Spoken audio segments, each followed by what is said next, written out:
Hi guys, welcome to Loki's Tech Cults YouTube channel. ඉතින් මේ ආගෙන ඇවිල්ලා තියෙන්නේ අපේ Java programming එකේ දෙවෙනි tutorial එක. අද අපි කතා කරමු මොනවද මේ Java language එකේ එන variables and data types කියන්නේ කියලා. ඉතින් ඔයාලා මේ series එකේ පළවෙනි වීඩියෝ එක බලලා නැත්නම් දැම්මම කිව්ලා ඒකත් බලලා එන්න. ඉතින් වැඩි කතා බහ නැතුව අපි යමු අද වීඩියෝ එකට. ඉතින් ඔයාලා දන්නවා ඕනම programming language එක variables and data types වගේක් තියෙනවා. ඉතින් අද අපි බලමු මේ Java language එකේ එන variables and data types මොනවද කියලා. ඉතින් ඔයාලා හිතන විදිහට මොනවද මේ variable එක කියන්නේ? ඕනිම language එකක variable එකක් අපි use කරන්නේ program එකේ තියෙන data store කරගන්න. ඉතින් අපි බලුවොත් variable එකේ definition එක ඇවිල්ලා variable is a container that use store data values.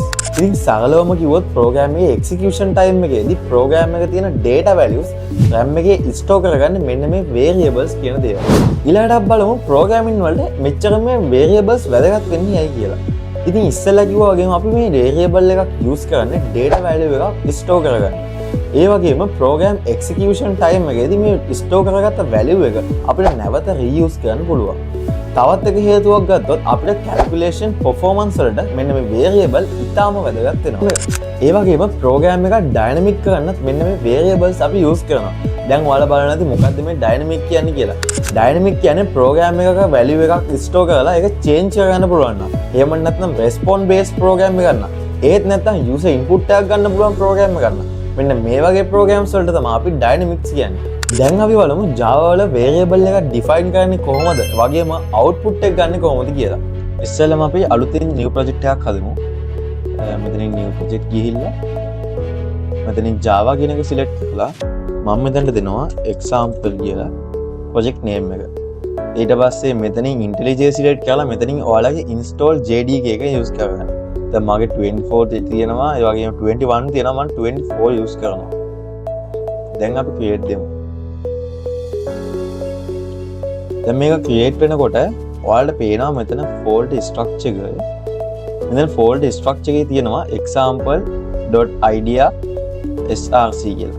අපේ එතකොට ෆයිල් එක තියෙන්නේ මම නැත්නම් main ෆයිල් එක අපි තියෙන්නේ src කියන source folder එකේ.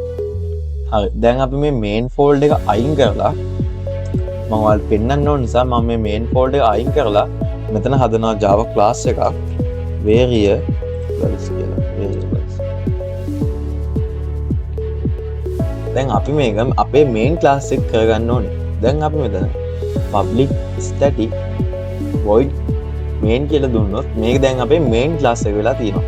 දැන් අපි variable එකක් define කරනකොට variable එකේ ඉස්සෙල්ලාම අපි Python වගේ normally මෙහෙම age equal 19 කියලා දාන්නේ නැහැ. Java වලදී variable එකක් define කරනකොට ඉස්සෙල්ලාම අපි දාන්න ඕනේ variable එකේ data types එක. data type එක. අපි දැන් integer value එකක් store කරනවා නම් int. දැන් මම age එක store කරොත් age equal 19. දැන් මේකේ තව එකක් වෙන්න. Java වලදී ඔයාලට අනිවාර්යයෙන්ම statement එකක් ඉවර වුණාට පස්සේ අපි මේක separate කරන්න අපි use කරනවා semicolon එක. ඔයාලට semicolon එක නැත්නම් ඔයාලට මෙතන පෙන්නනවා error එකක්. ඔයාලට මෙතන පෙන්නන error එක මොකද්ද? insert semicolon. අනිවාර්යයෙන්ම අපි මේ semicolon එක use කරන්න ඕනේ separate එකක් විදියට. ඒ ඇවිල්ලා line එක separate කරන්න. දැන් අපි මේක print කරොත් අපි normal Python විදියට නෙමෙයි මේක print කරන්නේ. ඔයාලට පේනවා ඇති system.out.println age. මෙන්න මේ විදිහට තමයි අපි print කරන්නේ. මේ කියන්නේ අපි system එකෙන් out කරනවා කියලා. මේ out එක කියන්නේ out. ඒ කියන්නේ output එක. මේකේ in දුන්නොත් අපි user ගේ input එකක් ගන්නවා. එහෙම නැත්නම් වෙනත් input එකක්. මෙන්න මේකට තමයි අපි in කියුවොත්. දැන් අපි මෙතන age කියන variable එක අපි මෙතන දීලා තියෙනවා. ඒත් එක්කම separate එක use කරලා තියෙනවා. දැන් මේක run කරොත් ඔයාලට බලා ගන්න පුළුවන් 19 කියලා print වෙලා තියෙනවා. මෙන්න මේ වගේ තමයි අපි variables create කරන්නේ. දැන් අපි string variable එකක් create කරොත් මේක type කරන්නේ මෙන්න මෙහෙම string. මොකද මේක non primitive data type එකක්. string name equal logical. මෙන්න මෙහෙම අපි මේක දුන්නා. දැන් අපි මේකටම add කරනවා මෙන්න මේ name කියන variable එක. දැන් ඔයාලට පෙන්නන්න මේක run කරාම ඔයාලට පේනවා 19 log. දැන් මෙතන අපි මම space එකක් තියලා නැති නිසා space එකක් දාන්නේ නැහැ. දැන් අපි මේ space එකක් තිබ්බොත්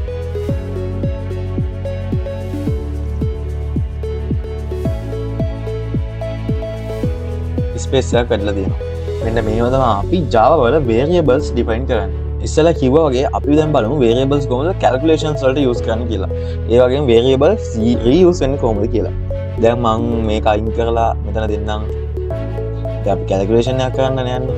එතන මෙතන අපි price එක දාමු. price එක 1000 කිව්වොත්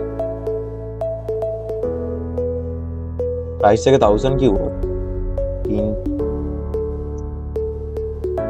quantity එක අපිට එන්දා. හරි. දැන් මෙතනදී අපි මෙන්න මේ variables ටික අයින් කරගන්නවා. දැන් අපි දාන්න ඕනේ. දැන් අපි හදන්න ඕනේ අපේ logic එක. logic එක කියන්නේ දැන් මම මෙතන total කියලා variable එකක් equal කරලා මේ price එකෙන් quantity එක multiply කරනවා.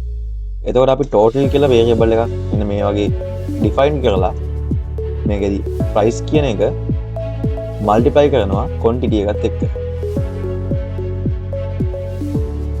මෙන්න මේ වගේ. දැන් මට print කරන්න ඕනේ මේ total කියන variable එක තමයි print කරන්න ඕනේ. දැන් මම මෙතන කියනවා total කියලා. අපි දැන් ඒක තව ලස්සන කරමුකෝ.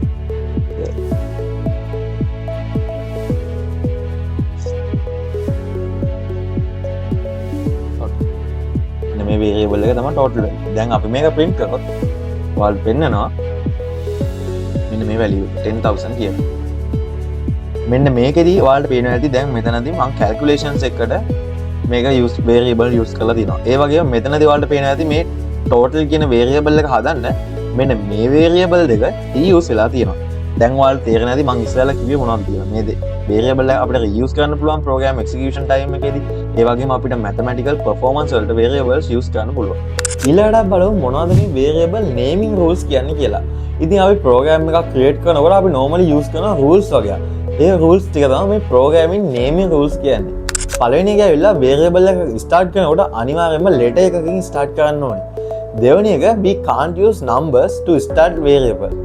ඊට පස්සේ තුන්වෙනි එක ඇවිල්ලා we can't use space instead of space අපි use කරන්නේ මේ underscore කියන symbol එක. ඒ වගේම variable එකක් start කරනකොට අපිට symbols use කරන්න බෑ. අන්තිම rule එක තමයි Java වල keywords අපිට variable විදිහට use කරන්න බෑ. example එකක් විදිහට ගත්තොත් public out print මෙන්න මේ වගේ keywords අපිට use කරන්න බෑ. අපි keywords ගැන ඊළඟට බලමු. හරි. දැන් අපි බලමු Java language එකේ keywords මොනවද කියලා.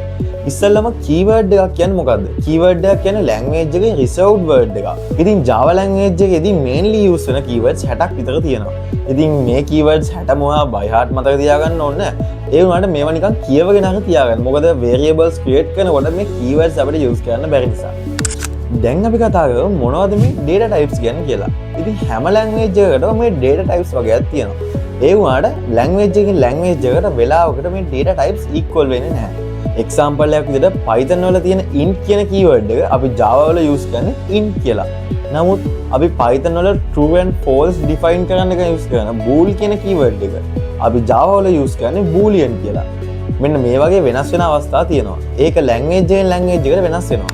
ඉතින් මේ data type එක කියන්නේ variable එකක store කරන data වල තියෙන type එක. ඒ කියන්නේ දැන් ඒ data type එක integer එකක්ද, number එකක්ද, text එකක්ද, එහෙම නැත්නම් boolean true false එකක්ද, float එකක්ද, මෙන්න මේ වගේ type එක. Java වල mainly තියෙනවා data types හතරක්. එකක් numbers, characters and text fields, true and false. මෙන්න මේ හතර තමයි Java වල mainly අපි use කරන්නේ. දැන් අපි බලමු Java වල data types ටික.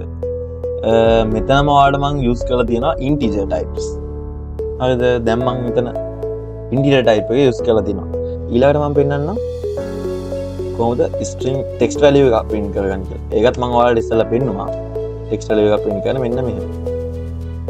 ඊළඟට මම ඔයාලට කියලා දෙන්නම් කොහොමද float value එකක් එහෙම නැත්නම් double value එකක් define කරන්න කියලා. මේ Java වලදී float value එක define කරනකොට අනිවාර්යයෙන්ම f එකක් දාන්න ඕනේ. නමුත් අපි double value එකක් define කරනකොට අපි f එකක් දාන්නේ නැහැ. හරියට මෙහෙම ගත්තොත් salary කියලාම ගමු. salary equal 50.20. ඔයාලට පේනවනේ.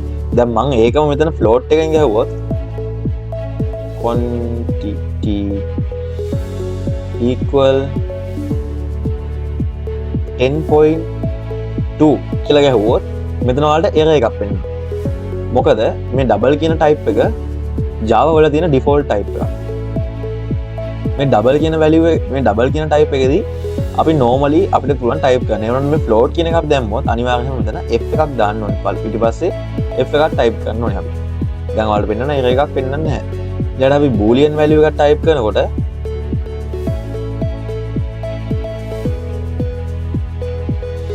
is equal true. ඉතින් මෙන්න මේ ටික තමයි අපේ mainly use data types අතර. integer එක තියෙනවා, string එක තියෙනවා, double එක තියෙනවා, boolean එක තියෙනවා. ඉතින් අද වීඩියෝ අපි කතා කරේ Java වල තියෙන variables, variable rules, keywords and data types ගැන. ඉතින් next video අපි බලමු Java වල තියෙන operators මොනවද කියලා. ඉතින් තවත් මේ වගේ programming tutorials, tech reviews බලන්න ඕන නම් අපේ channel එක subscribe කරලා bell icon එක click කරලා තියාගන්න. අපි එහෙනම් next video එකේ හම්බෙමු මේ Lokis Tech Vibes YouTube channel.